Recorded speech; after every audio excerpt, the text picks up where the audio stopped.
Hello. In my last video, I was using the metaphor about life as a Hollywood movie, and you being the A-list star in the movie of the story of your life. I've got a different metaphor this time, and I must caution you yet again that remember, metaphors are exactly that, just metaphors. The only good parallel of your life is your life. Not even anybody else's life, not my life or anybody else's life, is a direct parallel for your life.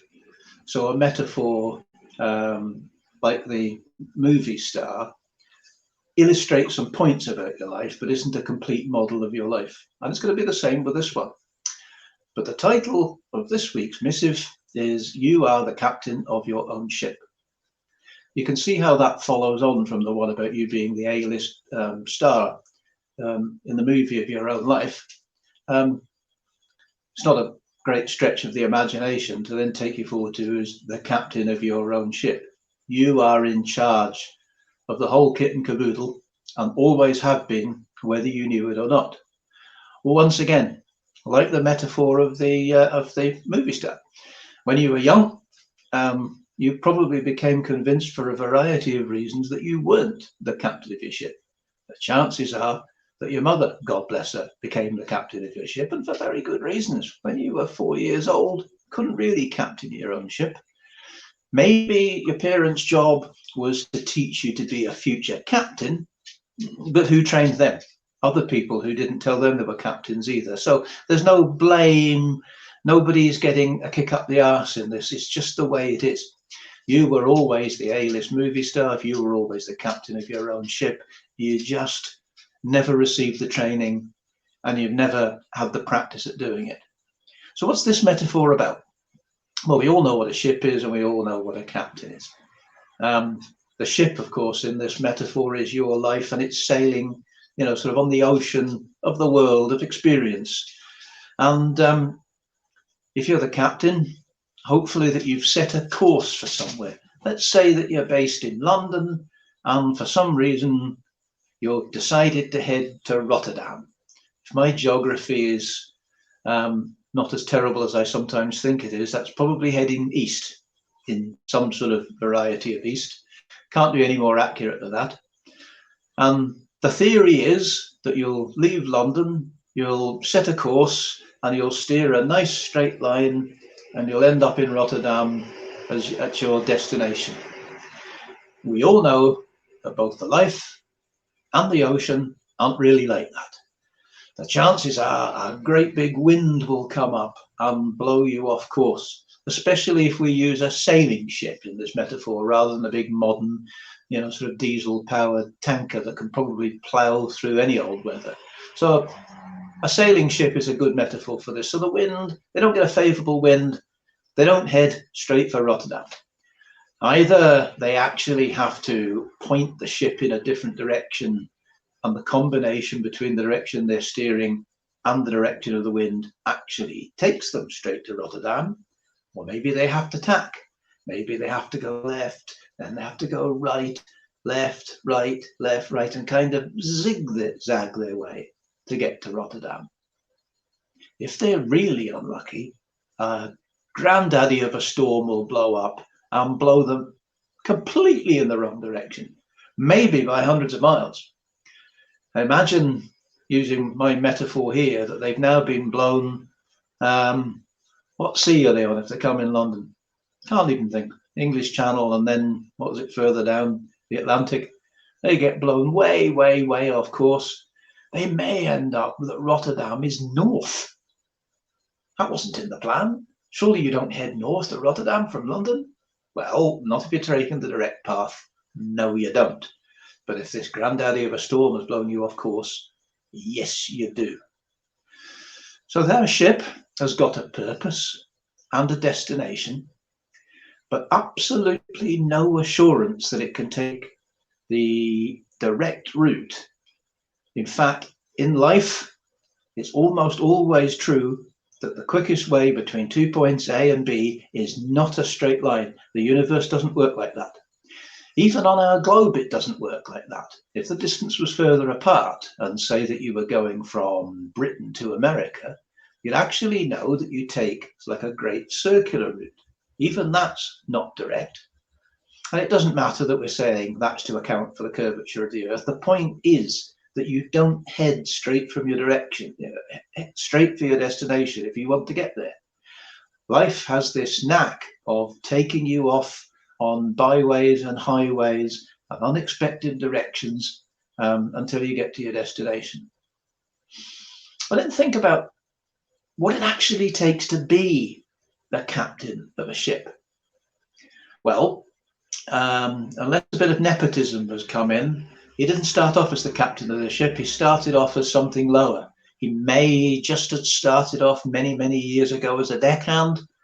Maybe he came in as an officer and he was a junior deck officer and worked his way up. Well, once again, I'm nothing to do with seafaring folks. If you're laughing your tits off at any of my explanations of the sea, God bless you, because I'm making this up. It's a metaphor. It's not meant to be an accurate description of life at sea, okay? So anyway, he started off as a junior and worked his way up to captain. Didn't you do that in your life? You started off as a junior, but you may not have known that you were working your way up to captain. But after this video, you will. Onwards and upwards, matey. But what does a captain do? And I literally mean do. You think about it, the captain of a ship basically walks around and talks to people. Now, I'm not denigrating captains of ships. They have to walk in the right place and they have to say the right things to the right people. But a captain of a ship walks around and talks to people. If you think that's silly, what does Elon Musk do? He walks around and talks to people. What did Bill Gates used to do in Microsoft? Walk around and talk to people. What does the Queen of England? Oh, it's not the Queen of England anymore. It's Charlie, isn't it? Hey, I'm out of touch. What does Charlie do? Walks around and talks to people. You can be high-powered, highfalutin. You can be the big cheese. And being the big cheese often only involves walking around and talking to people. Yes, of course, he's got some knowledge. He knows how the sea works, and he knows how his ship works.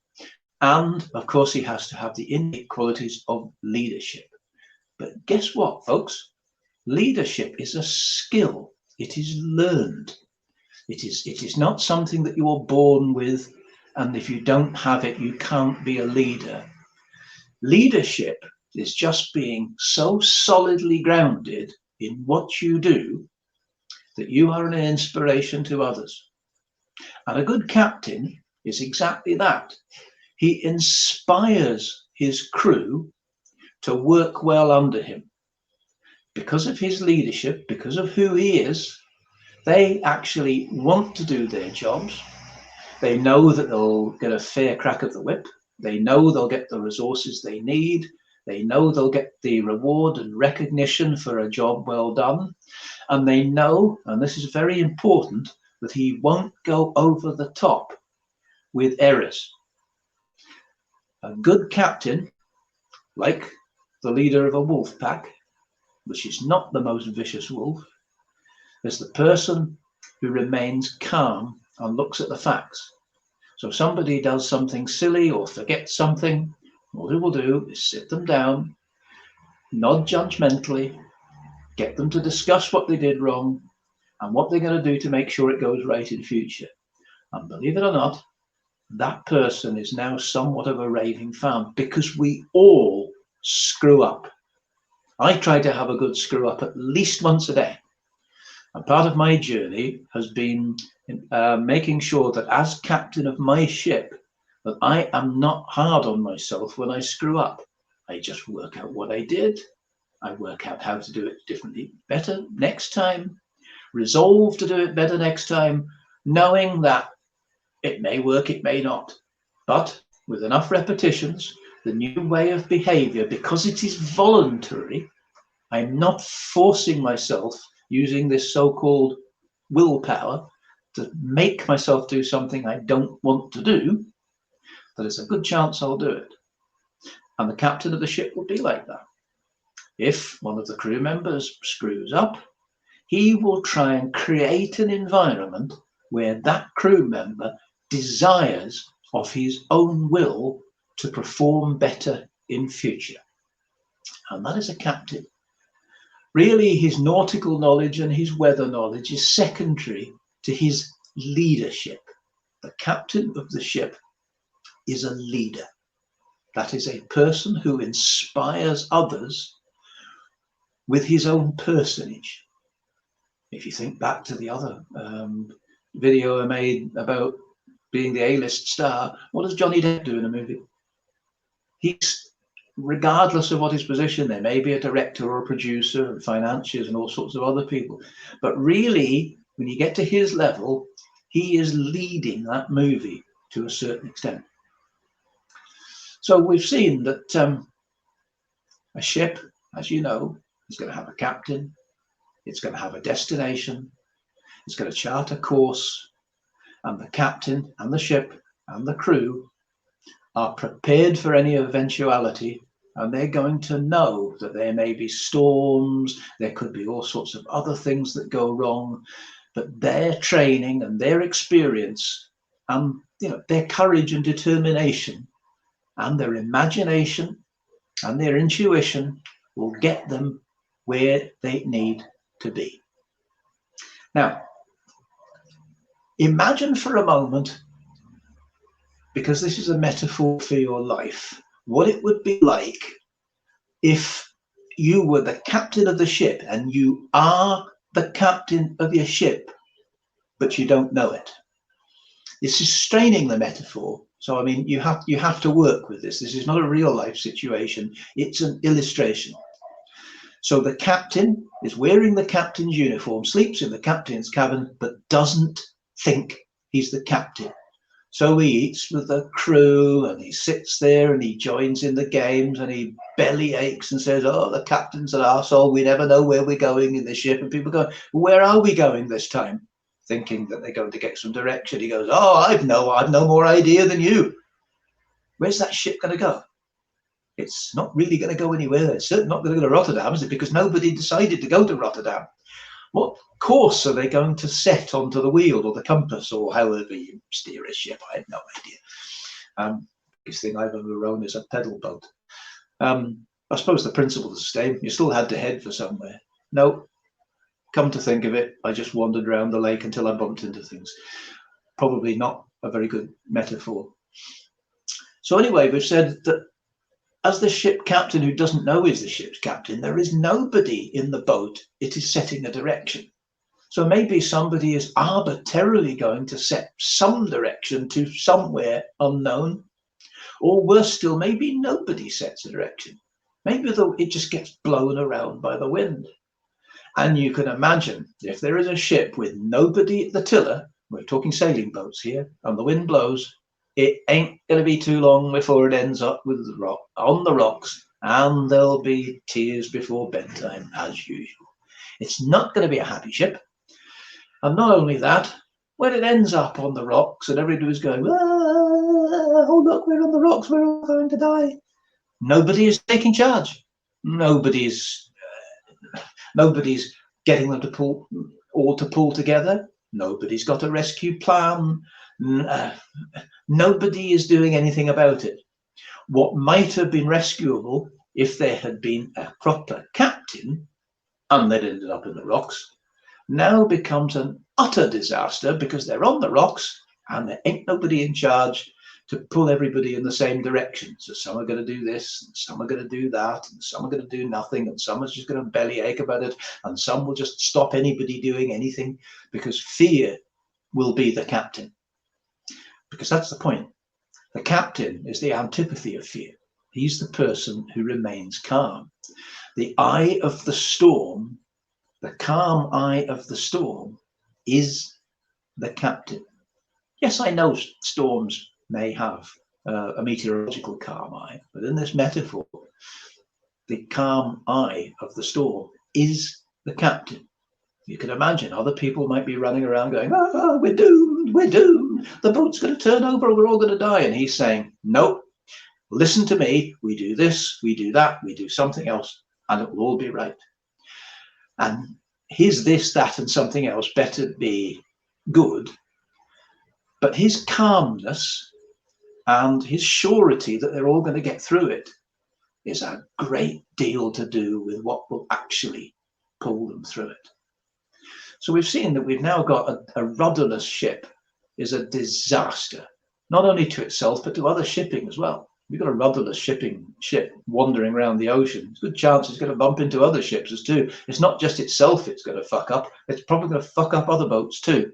Ain't a good situation, really. There is a sure and certain way to avoid bad weather. And that's remain in port and don't go anywhere. And there's many people who do that with their lives, or at least for a part of their life. If you think about this metaphor itself, the ship will spend some time in port and then it will head off to a destination. But what does it do when it gets to that destination? It spends some time in a port. So it's do nothing, and it ain't really nothing.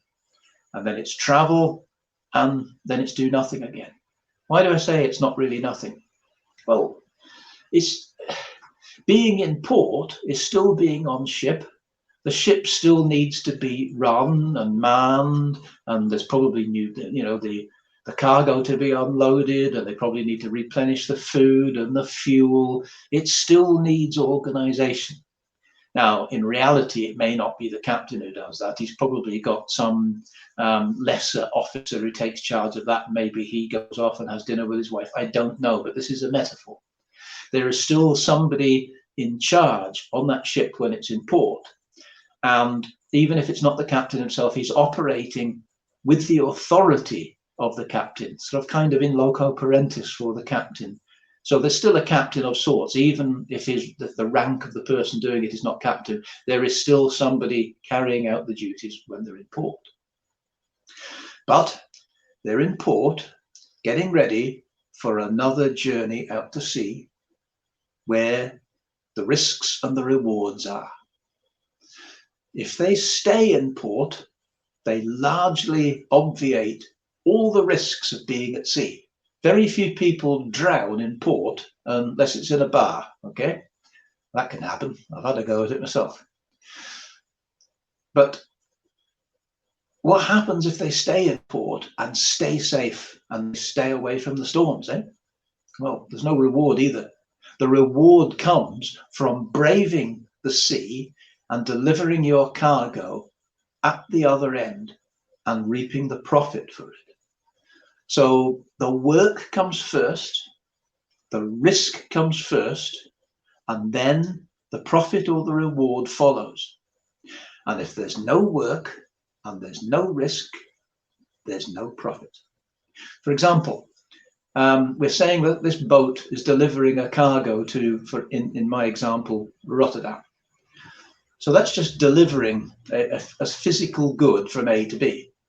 If I just hand you a pencil, it's the same principle. I've just delivered a cargo from me to you.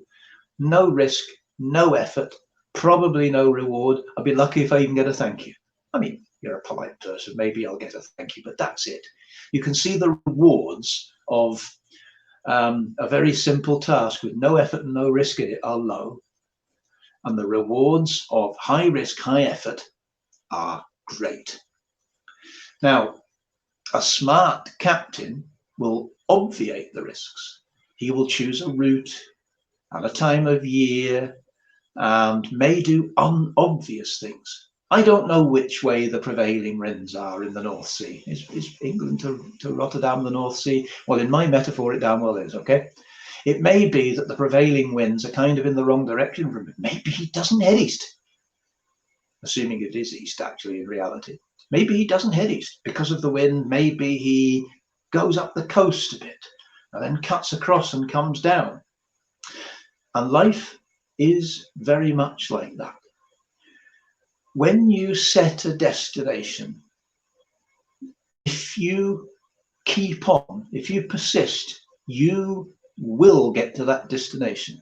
The only way that you will not get to that destination is if you give up or crash. And even if you crash, you're not going to necessarily not get to that destination. The captain of the ship may have wanted to have taken this particular ship and this particular cargo to Rotterdam by the 28th. If they get blown off course and they sink, and just the people survive, it may be that next year he's on another ship with a different cargo and gets to Rotterdam, but he will eventually, at some time in his career, get to Rotterdam. Now, we're inclined to call that bad luck. We're inclined to think that these things shouldn't have happened, but the reality is somewhat different. Everything in life happens for a reason. You can see the storm happen for a reason. I'm not a weather person. Meteorologist. That's it. Finally got it. You see, you get there in the end if you keep persisting. So I'm not a weather person, but you know yourself that weather happens for a reason. It happened at the time.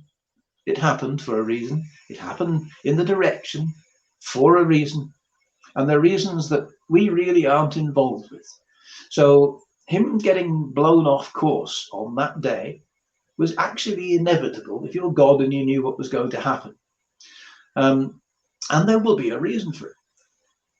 If you read most novels and watch most films, you can usually see that what happens, which looks like a disaster, turns out to be the pivotal point in the film that creates some bonus for the hero of that film. We'll expand. I'm not going to go into that anymore in this metaphor, because that's another subject in its own right. You just need to take away from this that as the captain of your own ship, and you are the captain of your own ship, you need to set a destination. Therefore, the course will present itself to you. And I'm going to talk about the course in another video as well, because we're going to give you the GPS metaphor. So don't worry too much about the course now. And if you persist, you will get to your destination or die first. Okay? There are only two choices, really. Unless, well, there's three choices if you include giving up. If you give up, that's your downfall. We can talk about that as well. You're either going to get there or die or give up. So, captain on, my hearties, take heart of this. Reframe your life as you are the A-list star. You are the captain of your own ship. You decide who you are, where you're going, okay? And you are damned important in your own life. And anybody who has ever told you otherwise was point blank wrong. They weren't necessarily lying, because they didn't believe that they were anybody in their own lives. So how could they train you to be somebody important in your own life if they weren't important in their own lives? You need somebody who has walked the walk to be able to inspire you to follow them. The people who trained you that you weren't captain of your own ship did inspire you to follow them. They inspired you to follow, I'm not the captain of my own ship, and you learned your lesson well. So don't you beat yourself up, and don't beat them up. It was what was meant to be, and that's another video too. So you can see we've got a lot of ground to cover in the future. I think I've tortured yet another metaphor for enough for today. If you've got any questions, you can leave some comments. At some point, I'll actually remember to put some contact details in, and maybe you can message me if there's anything else that you want to know, or there's anything that's unclear, or you want to tell me how wonderful and handsome I am. I already know it, but it's always nice to hear it from somebody else. So that's enough for today. Bye.